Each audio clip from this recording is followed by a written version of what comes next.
Hello everybody, Neil here from the Four Corners and welcome to a general Ninjago thoughts and opinions video. In today's video, we'll be discussing about Ninjago's possible biggest peak in interest in sales and my reasoning and analysis to why I think that's going to happen.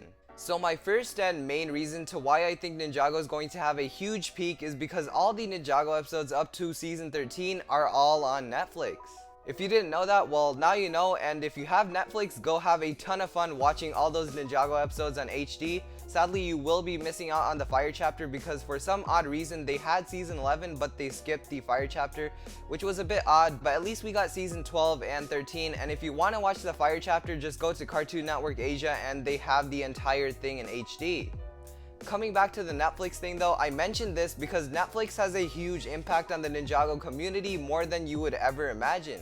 Believe it or not, a large majority of the Ninjago fans don't really go around watching Ninjago theory videos and watching the episodes as soon as they leak onto YouTube. They just watch Netflix and the episodes on that, and then they buy the sets they like.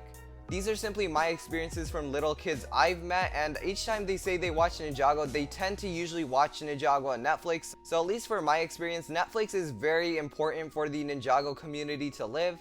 And when Netflix puts out the recent episodes too, that means little kids will watch those episodes and they'll be a little bit more swayed to buy these sets they see on screen. Now normally Netflix used to put out those seasons pretty late, so the season would come out after these sets retire, so that kid would still buy Lego sets, but his urge to buy a Ninjago set wouldn't be as much because he doesn't see the exact thing he's seeing on screen. He would just buy a season 11 set even though he's watched until season 7. But now the tables are completely turned. Every episode until season 13 is available on Netflix, meaning that that kid will see season 13 and will see those sets on shelves and will maybe buy those sets too. So overall, the target demographic that LEGO's trying to get with Ninjago, which is the kids that don't really watch theory videos and things like that, are finally reached to, because there's actually a proper way to watch Ninjago while these sets are still relevant. Now that we've cleared one half of the Ninjago fans, we need to acknowledge the other side, which is the hardcore Ninjago fans that make Ninjago theory videos, or the people like you who are watching this Ninjago theory video talking about Ninjago sales and stuff. People like me and you matter very much to keep Ninjago alive, and here's why our community is gonna peak too. First of all, if you haven't noticed, the hype is getting crazy for season 14 and Ninjago 2021. I think we're finally recovering from season 11, because what season 11 did was, while the season was fine, the trailer and the teaser were way too good to what the season actually brought to the table. Ever since then, season 12, 13, and now almost 14 have started to build that hype up that season 11 and March of the Oni to some extent managed to destroy.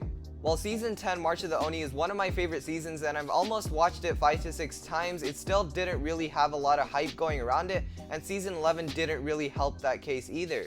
But now with season 14 and Ninjago's 10th anniversary coming up, and especially with the legacy sets actually being interesting this year, the excitement around next year is like never before. LEGO themselves are also a huge help to building this hype, because before this they used to give Ninjago the cold shoulder, but now they're actually treating Ninjago like they should. They're making a lot more videos about Ninjago on their YouTube channel, and in general they just mention Ninjago a lot more than they would have. They've also given the green light for a Ninjago documentary, which I'm very excited for, and I can't wait to see how things look behind the scenes in actual video, because before this we've gotten behind the scenes stuff in visual dictionaries and small things in DVD bonuses, but never something properly. I can't wait to see the behind the scenes stuff, and I don't know when this is coming out, and I also don't know if there's actually going to be season 14 involved in this. They did have 2021 in the trailer, but we don't really know to what extent that's going to be there.